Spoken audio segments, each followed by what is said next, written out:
Welcome back, YouTubers, to my channel of an everyday life of an Aspie. If you're following me and you're new to my channel, I welcome you all. I'm Aspie. I'm all about creating mental health and awareness and sharing my life stories with suspicious syndrome, OCD, along the way with tips and advice for you all that you may be struggling with your personal health or your general health in general, or even just tips and advice along the way with what I know based on my life experiences and whatnot of my training that I have done, regardless of what it may be. Hopefully I can be your girl advocate to share these tips and advice as well as my life experiences and stories along the way. So basically, if you're into some of this stuff, basically, be it, you know, the mental health and awareness versus autism, especially syndrome, or you're looking for other things like maybe some form of support based on just some guidance and advice, or just some gentle personal messages that will brighten your day and give you clarity, hope and understanding, I'm happy to be your girl. So please follow me through the social media sites if you want to follow me on my journey, as well as knowing what I do, or you're liking any of the videos that comes into effect of what I do, be it, you know, what I've shared just now.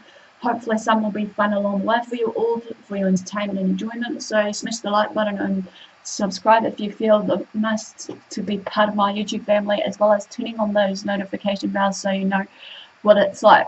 So my question is to you today is, while I'm doing this Autism and Asperger's series, is like, as we know that every autistic is different. So if you've met an autistic, or you know of an autistic, you know, do you know how to actually, you know, approach them in an appropriate manner? Please comment below for this, what I'm questioning you before I begin this content of hand flapping. This one is, do you know to why they're hand flapping? Do you know basically the reasoning to maybe why they're behaving in a certain manner, regardless if it's hand flapping or doing the unusual stims and whatnot? That's okay. So as we know, basically not just autistics do these stimming versus hand flapping gestures, however, but this usually occurs in preschoolers, or even, or shall we say, toddler stage of the developmental stages, when we're transitioning from, you know, child to adult. Sometimes some, you know, adults with autism or what have you will likely to do this too, as well, for the hand flapping. It may look like the child is rapidly waving their hands around over the heads at the wrist while holding the arms bent at the elbow. Imagine it for a classic example. Think of a baby bird trying to take off for their first time out of the nest, basically, without the help and guidance of their mum.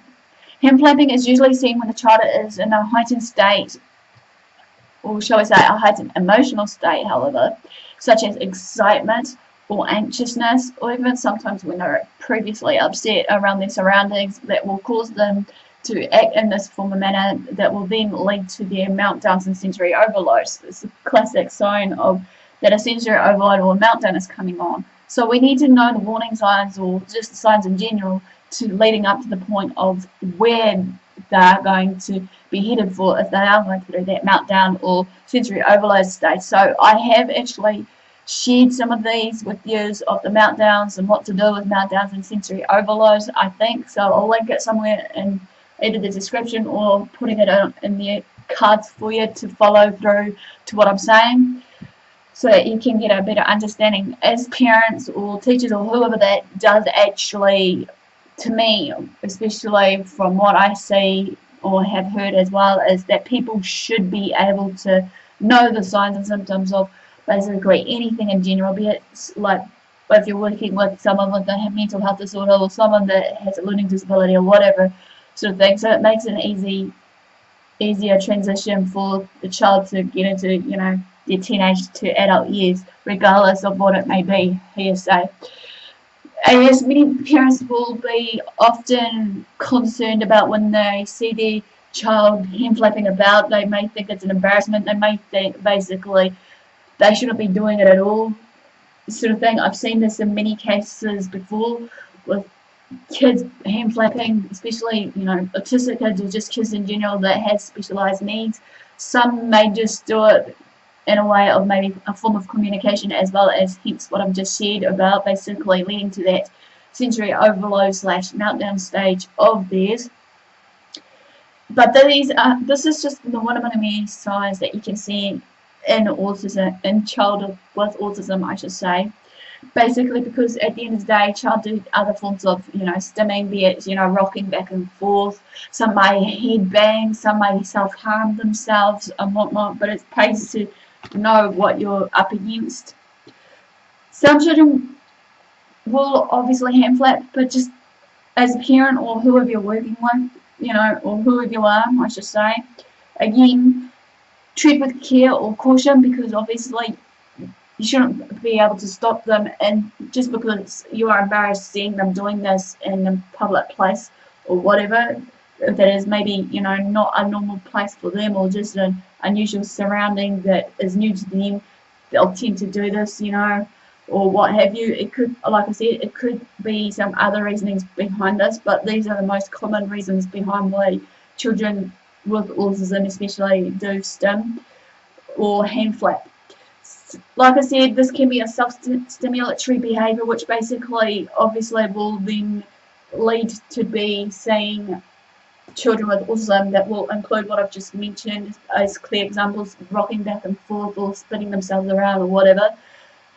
These type of gestures that they do, especially hand flapping and all these other stims, do help to calm themselves down or regulate their emotional states, and so to speak, to keep them on even par so that they can remain calm, sort of thing. But it may take a while to give them a chance to actually, get on with their day, if it's going to be a slow one for them, especially if they are in a stimming state, or as I'm reading here, hand flapping to you guys, because we shouldn't force it upon them to make them stop at all. Some people may tend to think it is a good idea, but to me, it's not.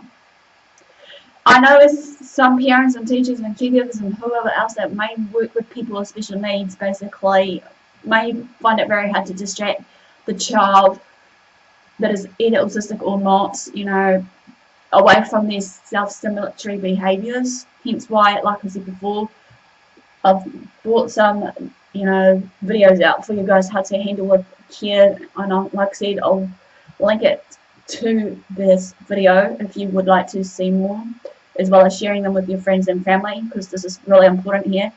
This is considered a type of visual stimulation, or as I said, STIM, and can be a way for people with people in autism world make sense of their own world, of either fitting in or just making sense of the world, regardless of the hypertension or hyper noises that's around them, or certain other things that's going on around them in that environment, be it, bright lights might stir them up, maybe loud noises. It could be just anything in general that will tend to make them act in this form of matter, regardless or not.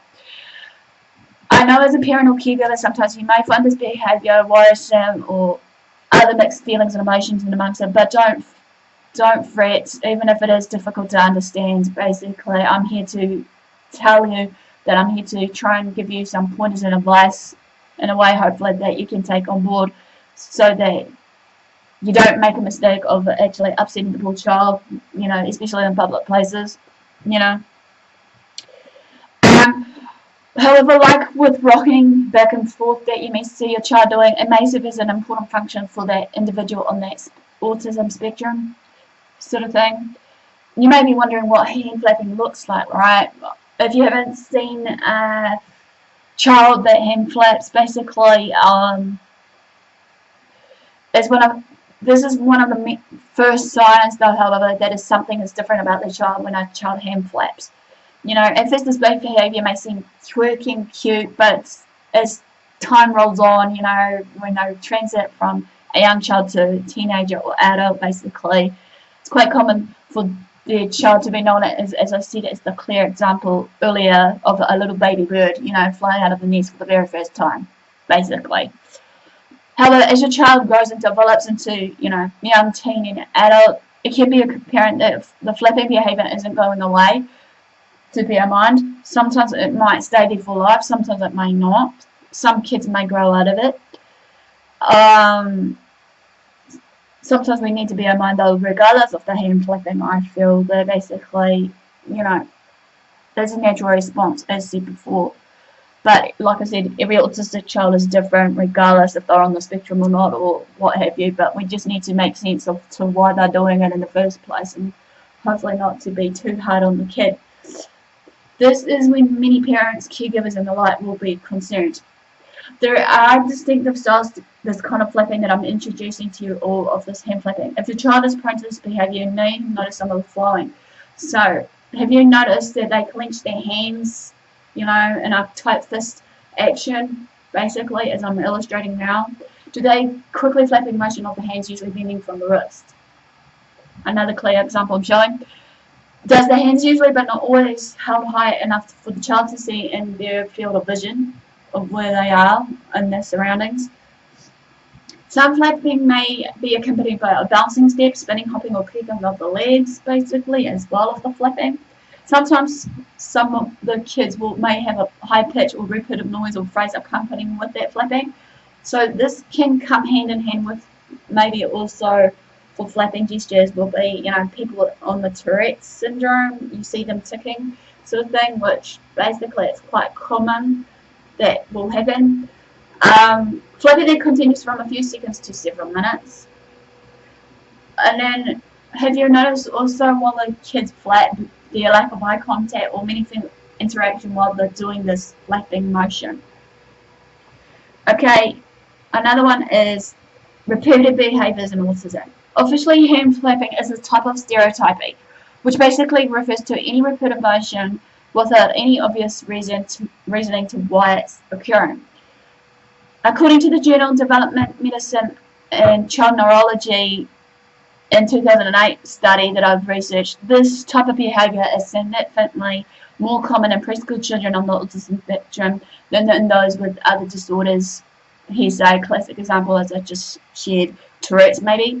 The study then therefore examined different types of stereotyping, including these hand flapping, and found that repetitive arm and finger movements were present in 58% of the children with the autism spectrum disorders, compared to the 14% of children with other developmental disorders that has been shared. Repetitive behaviours such as flapping are one of the core diagnostic criteria of autism, according to the Centers for Disease Control and Prevention. But however, it's important to note that not every child who exhibits this behaviour is on the autism spectrum, so do seek, second advice or personal opinion or what have you to see if it is, autism or not, to rule it out if there's any other underlying conditions that's causing this hand flapping. Okay, with this hand flapping movement that your child is doing, this is just simply a sign that your child is struggling to understand or interpret what they need or is feeling or sensing around them. Integrating the senses. Auditory overstimulation. As I mentioned before, that sometimes kids will go into a state of meltdown / sensory overload when there's too much for them, and this is when they may likely to stim or hand flap or whatever the case may be in this case, what I'm sharing. Many autism experts and occupational therapists has believed that kids on the autism spectrum, however, do often struggle with sorting out their sensory information that their body is receiving from the outside environment versus their, sensory inputs of the classic 5 senses as well of the environment. And in fact, in a 2007 study, however, in the American Journal of Occupational Therapy, they have found that 95% of kids with ASD had some level of dysfunction when it comes to the sensory processing. You've probably experienced a vision of sensory challenges yourself, however, if you've ever been in a very noisy restaurant. You might have noticed also that you had to strain to pick up the conversation at your table, and when you returned home, you were probably exhausted. For children with autism, however, every experience may be something like this that you may have experienced to a degree. According to this theory, however, hand flapping is a way for kids to regulate their visual sensory input. They can control the flapping, and it may give them a chance to relax for a few seconds and then recharge their batteries and continue their day of what they have to do. Although it is more obvious, flapping is really not very different from any other visual stims that you may have seen, like spinning objects or repeatedly moving a toy back and forth. All of these behaviours help a child understand where they are in their own space. Maybe questioning to yourself, do I need to be concerned, or why you may be concerned about this. Despite the fact that hand flapping isn't a sure sign of autism spectrum issues, as I'm clearly addressed, to kindly advise to you just to seek professional advice or second opinion here. It does indicate that the child may be dealing with their sensory problems. This can be alarming to many parents for the following reasons. 1. There's a social stigma associated with flapping. You may be concerned about what others may think when they see your child behaving in this form of manner. 2. Flapping can be distracting for you or even the child. This may be the whole point in doing this behavior, but for you it can be somewhat really frustrating. 3. The flapping may be a constant reminder of your concerns of your child's development. Many parents associate this type of visual stimulation with their own anxiety. How can you help? Depending on your child's development age and stage in their life, be it if they're a child to transitioning to a teen or just a young child or whatever it may be, you may be able to reduce or change this flapping behavior some way. If you're that concerned about your child's flapping, try some of the following ideas that I'm going to address to you all. Maybe go see an occupational therapist, and then maybe question yourself, has your child been assessed by an occupational therapist with experience in sensory integration dysfunction? If not, I suggest maybe you could do this to see, because this therapist is trying to help your child to make sense of their sensory experiences in ways that are more socially accepted in the outside world and whatever. Number 2, experiment the idea of setting boundaries on the flapping. Some parents may report that this structure works well for the children. Encourage your child to take a flapping back at various points in the day, but be careful not to send the message that your child is doing something wrong by flapping their own hands. Number 2, point out that flapping behavior to your child when it is happening. This can help your child become more aware of their behavior, about how they are feeling at that time. This information then can help some children regulate the behaviors. Number 5, if you can't change the flapping, you might be able to change your feelings about their behavior towards it. It's important to remember that flapping isn't inherently wrong. It's just something, not the problem in itself. If you find flapping is causing you to feel upset or anxious, you might benefit from an occasional break or a chance to discuss your feelings with a professional or even an autism support group near you. Another form of advice here is maybe talk to your child's pediatrician. Regardless of whether your child has flapping, as I clearly stated before, indicates autism, it's important to discuss any other behavior concerns with your pediatrician. Your child's doctor will then provide you with some resources and then maybe next steps for handling this issue. Hand flapping in developmentally typical children. In developmentally typical children, hand flapping looks quite the same way, and it will also cure when the child is in, like I said, an emotional heightened state, but it's for a different purpose. It doesn't always necessarily serve to calm them or regulate their behavior, and they can easily get distracted from it. And then the last but not least is, when do you need to worry? As I said, hand flapping in developmentally typical children can lessen or dissolve over time, depending. Not all children with autism will have it for life. Some may do, some may not. But again, every autistic child is different. But often or not, it doesn't always, happen overnight. If hand flapping is causing a problem in school, or the child is receiving negative social attention from the behaviours, then it's time to think about some form of intervention. Simple behavioural therapy can help a child to learn to control impulsive hand flapping, alongside with what I've given you so far with the tips and advice along the way. Well, this quickly ends a little bit about autism and hand flapping. Give me a like for thumbs up for support, comment below. If you want, comment below as an open discussion board if you hand flap and how you go about it or what have you, so that we can actually learn from each other. So this is open for discussion if you are willing enough. Feel free to share these videos around to family and friends. Feel free to also follow me on my social media sites. If you would like to know more basically what I get up to, turn on the notification bell also while following me on my social media sites, as well as also if you want to be part of this journey of mine, as well as my life experiences and being